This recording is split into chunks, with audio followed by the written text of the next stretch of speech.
brainchild of our fabulous musical director.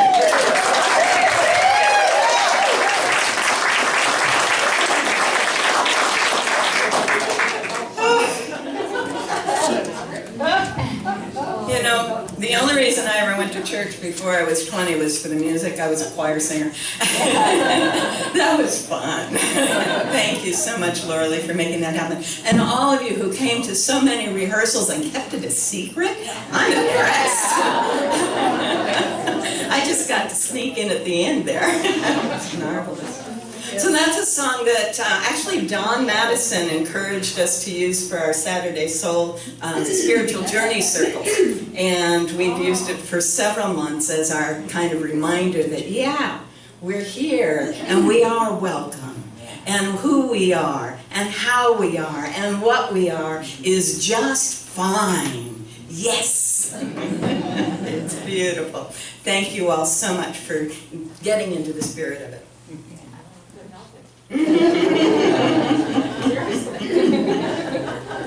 And that is one of the wonderful qualities of music, especially singing together. You know, it does bring us into that one mind, that one rhythm, that one voice that, you know, is all of our voices blended together. And that's a huge part of being a human being that is not available to many people in our culture right now. It's normal in every other culture except Western Empire culture. But, you know, we need to allow more of it. And that's part of why Dave gets up month after month and says, you know, we've got this chorus, come sing, right? And Laura Lee is hoping that we will begin to get something like a choir going here. So now you know what's possible. Maybe we can make that happen. Yes? Rosemary likes that idea. All right, so the one mind of humanity is a concept that Ralph Waldo Emerson really was excited about. Because what he was realizing, as he says in his essay, History, that all history is biography, and all biography is history. So he's saying the development of each of us individually and the development of humanity collectively is the same journey.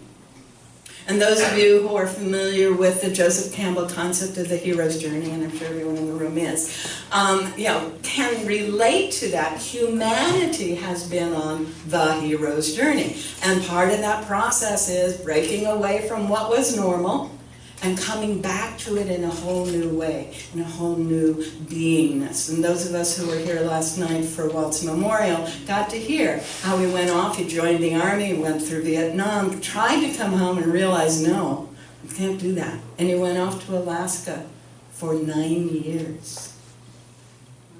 And when he came back, he was a new person. And he was welcomed into the family. And Sue was part of that. By the way, part of the hero's journey is finding the woman who helps us get in touch with that. So that is part of it. The one mind, the one process, the one unfolding that is common to all humanity.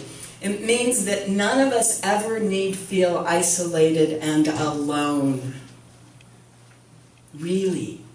I know there's lots and lots of ways that this culture encourages us to feel that. But we need never feel that. Even if we are in a hermitage in the middle of nowhere, we are still part of this unfolding process of becoming that is humanity. Now, this wasn't something that was part of the scientific mindset for a long time. Back in the 1600s, René Descartes said, if it's about mind and spirit, church gets it, and if it's about the natural world, we, the scientists, get it. And that was absolutely essential, because otherwise the church was going to continue to burn scientists. Right? So he was able to clarify that in a way that the church was okay with it. Now we can have people saying that the moon and the sun and the earth have a different relationship from what Aristotle said, and what the church was saying was true. So we began to have the emerging mentality we call science, that way of knowing, that way of understanding, that way of searching for truth and meaning. But it meant that science couldn't look at mind. It couldn't talk about spirit. But then Vatican II happened. Yay, Vatican II. You know, if John the 23rd did nothing else, calling that council was fabulous, because it was at a turning point in all of human history. It was the mid-60s. It was when, for the first time in human history, more than half of the population of the world were teenagers. All right, now think about the human journey. What happens when we're teenagers? We break away from the norm. That's part of being human. Is in adolescence, we go, I have to be me. That's Frank Sinatra, yeah? I gotta be me. But we have to become our own individualized self, not our parents' offspring. That's what adolescence is about. Well, the whole of humanity was going through that stage in the mid-60s. So having Vatican II come together, this council of bishops that hadn't come together in decades, centuries, I think at that point, you know, and say, the world's different. We need to start talking as if the world are different. We need to start organizing ourselves as if the world were different. And what that did was remove the last vestiges of control over the science of mind and the science of spirit. Now, prior to that and leading up to that, we had some people in Germany who were beginning to explore this, and they felt freer to do it because, well, they weren't Christian. It was amazing. Being Jewish in Germany at the turn of the last century gave you freedom to explore things. And Sigmund Freud was one of those people. And Carl Jung was one of those people. And they began to explore mind in a scientific way, asking the questions, making observations, developing hypotheses, testing their hypotheses, suggesting theories, suggesting principles that might apply. Well, what Freud found was that there were common structures and processes for all individuals, and that had not been said before. And what Jung found was that as people were going through these processes, it was like they were somehow connected. Okay? Freud did most of his work with individuals. Jung did most of his work in mental hospitals. So he could see when a wave of feeling was moving through the whole thing. He could see when a theme showed up in everybody's dreams. He could see when people seemed to be having the same emotional experience, even though they were individuals and they had individual diagnoses and individual problems. And that was amazing to him. And then he also began to become aware, because anthropology was beginning to send, anthropologists were beginning to send things back to Western Europe at that time, he began to become aware that some of the themes that he was seeing in these dreams and in these, you know, emotional processes that his patients were going through were being described by people in other cultures. That perhaps there were what he called archetypal themes, archetypes. Now, if Nin were here right now, she'd be going, yes, yes, yes. Because that is her field, archetypal psychology, right? And then we've got in the dialogue circle, we get to hear from her. But today we don't have her in physical, we have to bring her in channel, right? So there are themes, there are ways of relating to the world that are common to all humanity. And as each layer of science moves forward, each generation moves forward, we find more and more commonality and more understanding of that. So I'm going to leap forward from the 20s and 30s to the 60s, 70s, and 80s. And at that point, we have a biologist, an evolutionary biologist in Cambridge. And he is saying, you know, there's something going on here. Says if you look at the development of life around the planet, if there's a mutation going on in Siberia in one particular species, there will be a similar mutation very soon thereafter in a very similar species somewhere else on the planet with no physical connection. And in fact, he could label that over and over and over again. And he put together a little book he called A New Science of Life. And he put a challenge in that book. He said if anyone can come up with experiments that prove that there is a connection between resonant beings, I've got 10,000 bucks, I'll give you. Well, needless to say, we had lots and lots of people showing up over the next 10, 20 years with ways to demonstrate that if anything happens in any one life form, other life forms like it will start showing up in similar ways. The easiest and the first one that was really demonstrated was a bunch of mice doing the maze. We know the rats and the mice and the maze thing, right? So there's a group in England, and they develop a whole new maze. No mice have ever done this. They take some brand new mice that have never done a maze before. They train them to do the maze. And then, they document how long it takes, how many tries, and all of that. And then, in glory of glories, there is a fax machine. Remember fax machines? They faxed the maze to LA. And LA took a brand new bunch of mice, same strain, because laboratory mice and rats are all from the same strain. And brand new bunch, they took this new maze, they put them through it, they did it in less time.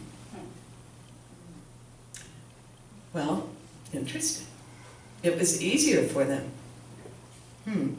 So they tried variations of this experiment, and it was consistently happening that whatever any one group did, the next groups would do more easily, and then the next groups more easily, and the next groups even more easily. This is pretty exciting. He called his theory the theory of morphic resonance. And he was building on a concept that was already accepted in biology, that each individual had a morphic field, and that the reason this cell right here curves over instead of keep going straight is because there is a morphic field around every life form as it's developing that tells the cell to curve there. There's no other explanation, and it's been demonstrated in a lot of ways. So he's suggesting maybe that concept applies to groups as well as to individuals. Well, that kind of gets us back to Emerson's one mind. What if there is a field that is shaping and fed by every individual in the collective species called humanity? What if there is a way that being human means we are being drawn into and affected by and affecting every other human being in one consciousness? Well, people have been playing with this for a while, and we now have a sociological term, collective consciousness. It is now entered into the social sciences officially. So collective consciousness, however, is not defined in any mystical way. It's defined as the shared beliefs, attitudes, morals, and assumptions of a community or a group of people. They are not saying humanity is a collective consciousness. They're saying that there can be collective consciousness. And if you Google the term collective consciousness, you'll get some interesting things. Notice how Google became a verb? Yeah. You'll get some interesting things, including a guy in Australia who teaches meditation. And I had to laugh when I found this, because my first proof of morphic resonance was meditation. Back in the 70s, when I started doing research in consciousness, I was doing guided imagery sessions, guided visualizations for people, and I did it as a futurist as well as just showing people what's possible in consciousness. And what I found was that there was a lot of commonality, funny thing about that, in what people would come up with in their guided visualizations. But I was taught that it would take 5 to 7 minutes to get people to a place where they could actually focus on the imagery in their mind. And so I was given this long induction to do to help people get to what we call level, right? You get to that place. And those of you who read a book and there isn't anything except the book and the images and whatever and you're in it, you know that place. That's what that place is. We call it the alpha level. And so, you know, it would take this lengthy period to get rid of your normal thoughts, relax the body, get centered into that alpha level. And then we could do the visualization. That was the mid-70s. Well, the mid-90s, I was assisting. I was teaching some courses in a very large New Thought church.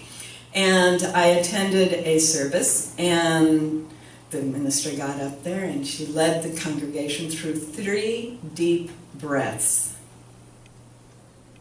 And that's all it took. She had 800 people, mostly at the level, to do guided visualization. No 5 to 7 minute induction. And I realized it had been 20 years of people leading guided visualizations in the culture.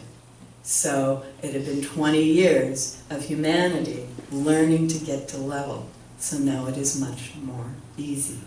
It's quicker. It's simpler. And part of that process that got us to there were all the studies that were going on in the East Coast. John Kabat-Zinn and mindfulness, Herbert Benson, you know, and all the good work that was being done to help people realize we don't have to be playing the chatter game all the time. We can just relax. There's a wonderful Abraham tape in which Abraham is being asked, how did Esther learn how to do what she does to bring forth Abraham? And the Abraham voice says, well, she learned how to sit still and not think. And she did that for about 6 months. Yeah, she learned to watch her breathing and let the thoughts go by and go back to the breathing. And that's it. That's all it took.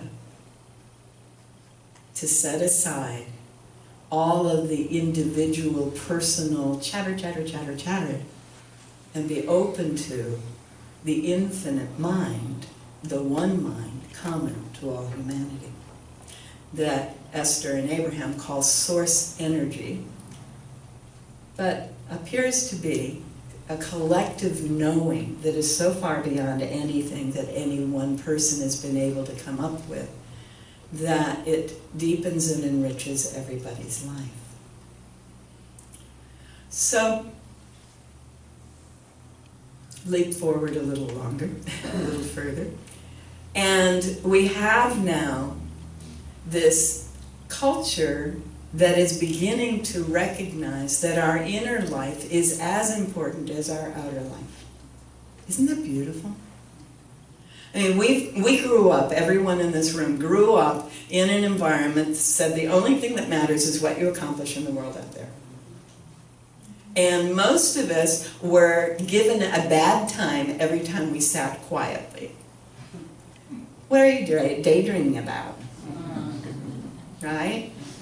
Billy, stop daydreaming. Right?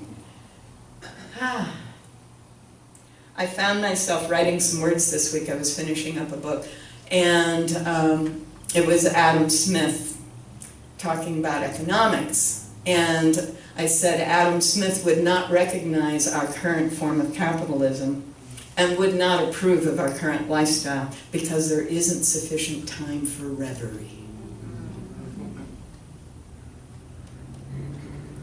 Being quiet and allowing and experiencing what is going on, not only inside our deeper understanding, our heart self, if you will, but being open to this field of knowledge and wisdom and possibility that is all of humanity moving through a process of development, is a huge, huge shift, and will make what has been impossible and what must be to come forth.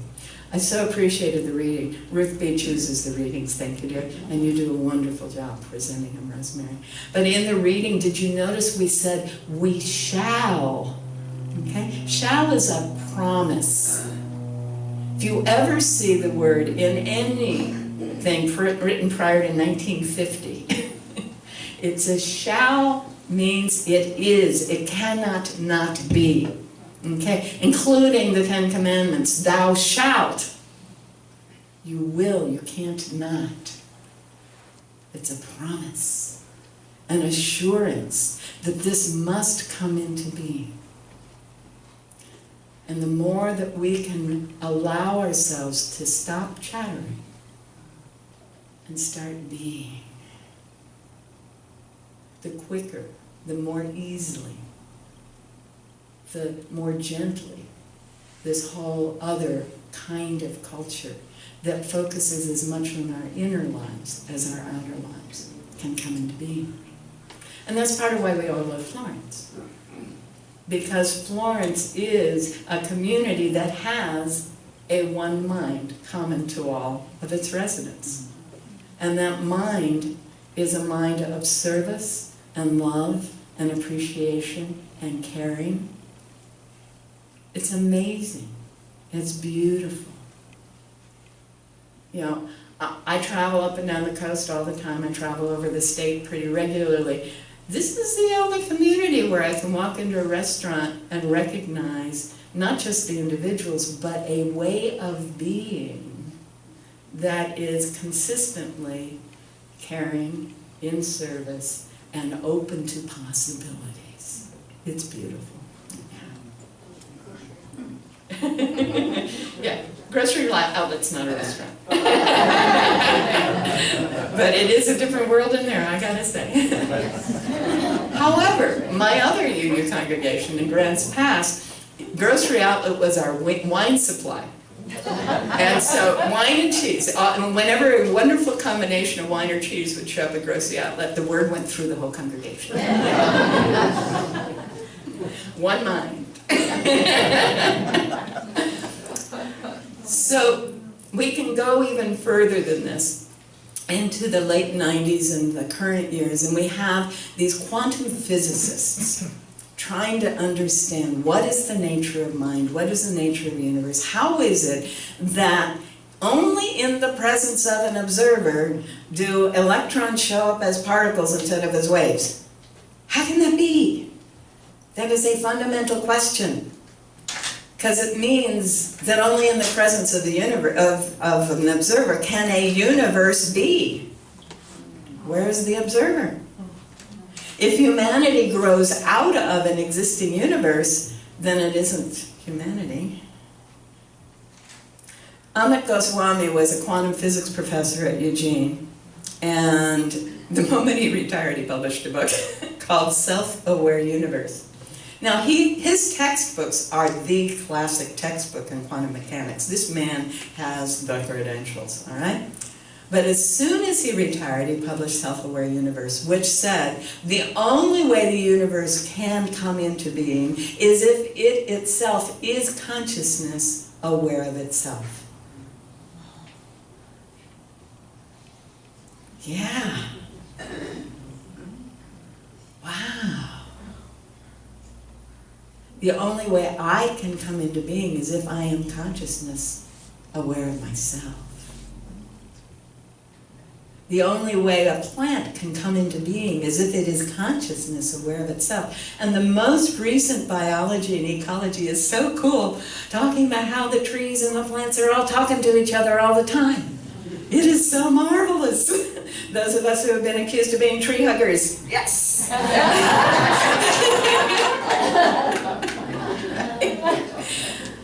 We are the unfolding of that universal consciousness in and through and as each and every one of us. And that universe is going through a process of development. And we are part of that. In fact, there are many people who think we are pretty near the leading edge of that development, at least one aspect of it. I'm not going to say humanity is the only conscious life form out there by any means. But we are one aspect of the universe becoming something that has never existed before as we become who we can be. And I'm very excited. And I thank you all very much for all of your part in being and doing this, on your search for truth and meaning, and your commitment to honoring the worth and dignity of every being. And that's the end of my official talk. I have to say something else. Today is the first day of the year 5779. This is Rosh Hashanah.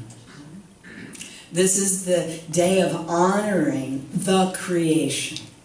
This is the day when we recognize that at some point, somehow, that consciousness said, I exist, and form came into being. And then that form could not sustain itself, and it broke into thousands and thousands and thousands, uncountable thousands of pieces.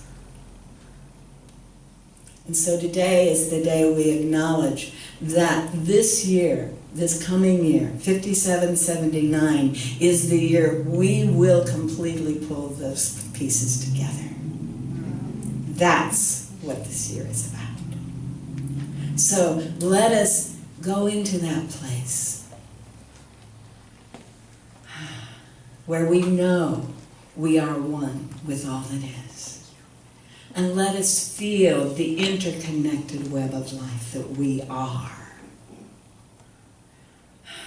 And know those pieces are united in one whole.